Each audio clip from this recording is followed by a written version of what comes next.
కుమార్ గారికి అందరికీ నా యొక్క నమస్కారాలు తెలియజేసుకుంటూ, ఈరోజు రేవంత్ రెడ్డి గారు మరొక్కసారి ఎస్సీ సబ్ కేటగరైజేషన్ విషయంలో మోసం చేయాలని చూస్తూ ఉన్నారు. తెలంగాణలో ఎస్సీలను ఏబీసీలుగా వర్గీకరించేసి తీర్మానం ఇవ్వడం జరిగింది. అదే రోజు తెలంగాణ రాష్ట్ర ముఖ్యమంత్రి రేవంత్ రెడ్డి అందరికంటే ముందుగా, భారతదేశంలోనే అందరికంటే ముందుగా తెలంగాణలో ఎస్సీలను ఏబీసీలుగా వర్గీకరిస్తాం, అంతేకాకుండా అవసరమైతే ఆర్డినెన్స్ తీసుకొచ్చైనా, అదేవిధంగా ఉద్యోగాల భర్తీల విషయంలో ఇప్పటివరకు ఇచ్చిన నోటిఫికేషన్ల విషయంలో కానీ, ఇక ముందు ఇచ్చే విషయంలో కానీ, కేటగరైజేషన్ అయిపోయిన తర్వాతనే, ఎస్సీలను వర్గీకరించిన తర్వాతనే మేము నియామకాలు చేపడతామని చెప్పి, మరి ఈరోజు మరొక్కసారి ఎస్సీలను మోసం చేయాలనే దురుద్దేశంతో టీఎస్పీఎస్సీ ద్వారా ఉద్యోగాలు భర్తీ చేసే విషయం గ్రూప్ 1 కానీ, గ్రూప్ 2 కానీ, గ్రూప్ 3 కానీ, హాస్టల్ వార్డెన్స్ కానీ, అదేవిధంగా ఎక్స్టెన్షన్ ఆఫీసర్ ఇలాంటి ఉద్యోగాలు నింపాలని నిర్ణయం తీసుకోవడం జరిగింది. కానీ నవంబర్ 11వ తారీఖు షమీమ్ అఖ్తర్ ఏకసభ్య కమిషన్ ఆధ్వర్యంలో మరి 2 నెలల సమయం ఇచ్చి ఎస్సీల సామాజిక, ఆర్థిక, విద్యాపరంగా, అదేవిధంగా అత్యంత వెనుకబాటుతరము, ఇప్పటి వరకు గుర్తింపు పొందని కులాలను దృష్టిలో పెట్టుకొని ఎస్సీలను ఏబీసీలుగా వర్గీకరించాలని 2 నెలల సమయం ఇస్తే, అది సరిపోక ఇంకొక నెల తీసుకొని ఫిబ్రవరి 10వ తారీఖు నాడు వారి నివేదికను ఇవ్వడం జరిగింది. ఆ నివేదిక అశాస్త్రీయంగా ఉంది అని చెప్పేసి మాదిగ ఉపకులాలు, అనేక సంఘాలు, సామాజికవాదులందరూ కూడా మరి ముక్తఖండంతో ఖండించడంతో మరొక్క నెల రోజులు ఎక్స్టెండ్ చేసి మార్చి 10వ తారీఖు లోపు మళ్ళీ సవరణలు చేసుకుంటా అన్నారు. మరొకసారి పునర్పరిశీలిస్తారని చెప్పడం జరిగింది. మా దృష్టికి వచ్చినాయి. మేము ఇక్కడ ఇంతకుముందు కూడా బీఆర్ఎస్ పార్టీ పక్షాన మాట్లాడడం జరిగింది. గ్రూప్ ఏ లేదా గ్రూప్ 1లో ఎదిగిన వాళ్ళను, అన్ని రకాలుగా వెనుకబడ్డ వాళ్ళని వేసేదాంట్లో ఎదిగిన వాళ్ళను, పంబాల 903 పాపులేషన్ ఉంటే 100 కుటుంబాలు ఉద్యోగాలు చేస్తూ ఉన్నాయి. సో అది అత్యధికంగా వెనుకబడ్డ దాంట్లో వేయడం జరిగింది. అదే మన్నెపల్లు దాదాపు 29,000 మంది ఉంటారు, వారిని తీసుకొని గ్రూప్ ఏలో వేయడం జరిగింది. ఇది సరి అయినది కాదు అని చెప్పేసి కమిషన్ దృష్టికి, ప్రభుత్వం దృష్టికి తీసుకుపోవడం జరిగింది. ఆ రకంగా వారికి 1% అని చెప్పేసి గ్రూప్ ఏలో పెట్టడం జరిగింది.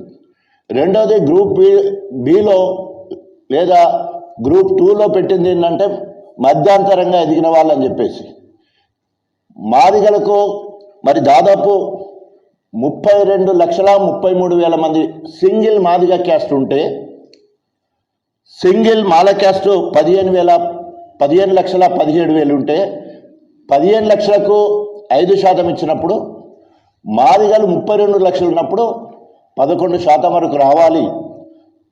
అంతేకాకుండా బుడగ జంగాలు మొదటి నుంచి కూడా మాదిగలకు అనుబంధంగా ఉపకులంగా ఉన్నారు. వారి జనాభా 1,11,000. సో వాళ్ళు కనుక మాకు కలిసేది ఉంటే, మమ్మల్ని కలిపేసేది ఉంటే మాకు 12% రిజర్వేషన్ వచ్చేది ఉండే. వారిని తీసుకుపోయి అత్యధికంగా వెనుకబడ్డ దాంట్లో మరి బుడగ జంగాలను వేసే కార్యక్రమం చేయడం జరిగింది. అంతేకాకుండా ముఖ్యంగా ఇప్పుడు డక్కలోళ్ళు ఉన్నారు. డక్కలోళ్ళు దాదాపు 2,500 మంది ఉంటే వాళ్ళకొక్కరికి కూడా ఉద్యోగం లేదు. అదే పంబాలలో చూస్తే 100 మందికి ఉద్యోగాలు ఉన్నాయి. వాళ్ళిద్దరిని కలిపి ఒకటే గ్రూప్లో వేసే కార్యక్రమం మనం చూస్తాం. గ్రూప్ సిలో కానీ లేదా గ్రూప్ 3లో కానీ మాలలకు తోడుగా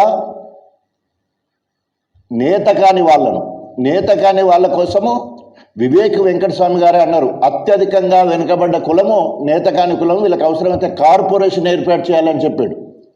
కానీ ఆయన ఎదిగిన సి గ్రూప్లో నేత కానోళ్ళు అంటే 1,33,000 మందిని దాంట్లో ఉంచడం వల్ల వారికి 4% వచ్చేది 5%కి పోవడం జరిగింది. మాలలతో కలిపి నేత కానోళ్ళు ఉండడం వల్ల వాళ్ళు 5%కి వెళ్ళడం జరిగింది. లేకపోతే మాలలు 4% ఉండే పరిస్థితి ఉండే.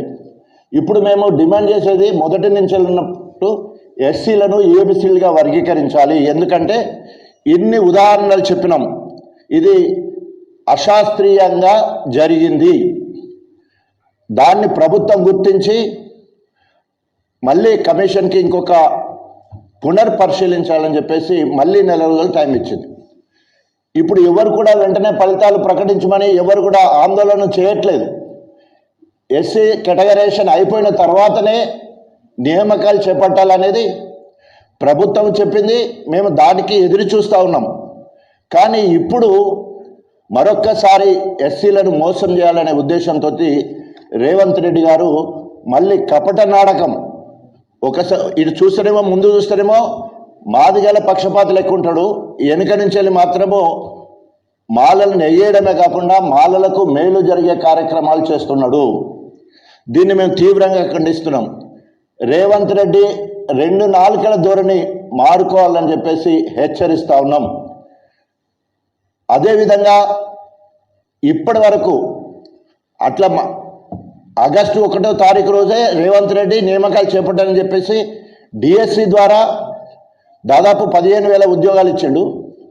అదేవిధంగా ప్రొఫెషనల్ కోర్సు ఎంబీబీఎస్ కానీ బీటెక్ కానీ ఇతర ప్రొఫెషనల్ కోర్సులో వందలాది సీట్లు మాదిగ ఉపకులాలకు నష్టం జరిగింది. ఆ రకంగా విద్యాపరంగా ఉద్యోగపరంగా కూడా నష్టం జరిగింది. అంటే చెప్పేది చెప్తూనే ఉంటాడు, చేసేది చేసుకుంటూనే ఉంటాడు. సో ఈరోజు మళ్ళీ మాట మార్చి ఉద్యోగ నియమాలకు 10వ తారీఖు నుండి శ్రీకారం చుట్టడం జరిగింది. రేవంత్ రెడ్డి ఈ మాయల మరాఠీ తత్వాన్ని మానుకోవాలని హెచ్చరిస్తూ ఉన్నాం. ఇప్పటికీ చెప్పిన దాని ప్రకారం గ్రూప్ 1కు సంబంధించిన ఉద్యోగాలు 10వ తారీఖు, గ్రూప్ 2కు సంబంధించినవి 11వ తారీఖు, గ్రూప్ 3కి సంబంధించినవి 14వ తారీఖు, అదేవిధంగా హాస్టల్ వార్డెన్ ఆఫీసర్స్కి 17వ తారీఖు, ఎక్స్టెన్షన్ ఆఫీసర్స్ 19వ తారీఖు వరకు షెడ్యూల్లో విడుదల చేయడం జరిగింది.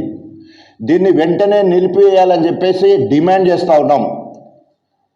రేవంత్ రెడ్డి ఇప్పటికే అనేక హామీలు ఇచ్చి అందరినీ మోసం చేసుకుంటూ వచ్చాడు. మొత్తం గోబెల్స్ ప్రచారం చేసుకుంటూ ఇప్పటికీ 15 నెలల పాలన పూర్తి చేసుకున్నాడు. ఇది నయవంచన పాలన, ప్రజాపాలన కాదు, ప్రజా వంచక పాలన నడిపిస్తూ ఉన్నాడు. ఇప్పటికీ రైతులను నిండముంచి 441 రైతు ఆత్మహత్యలకు గురైన అదంతా కూడా ప్రభుత్వము రేవంత్ రెడ్డి చేసిన హత్యలే.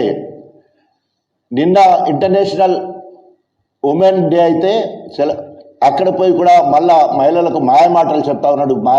మహిళలకు చేసింది గుండు సున్నా ఇప్పటి వరకు.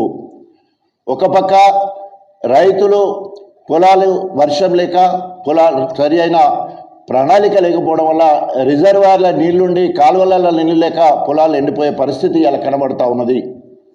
ఇప్పటికైనా రేవంత్ రెడ్డికి చిత్తశుద్ధి ఉండేది ఉంటే వెంటనే ఇది 12వ తారీఖు రోజు మరి అసెంబ్లీ మొదలవుతుంది. ఆ రోజు మొదటి బిల్లుగా తీసుకుంటా అంటున్నారు. వెంటనే ఎస్సీలను ఏబీసీలుగా వర్గీకరించి తీర్మానం అయిన తర్వాతనే నియామకాలు చేపట్టాలని డిమాండ్ చేస్తూ, ఒకవేళ దీనికి వ్యతిరేకంగా పోయేది ఉంటే తీవ్ర పరిణామాలు రేవంత్ రెడ్డి ప్రభుత్వం ఎదుర్కోవాల్సి వస్తుందని హెచ్చరిస్తూ సెలవు తీసుకుంటాం.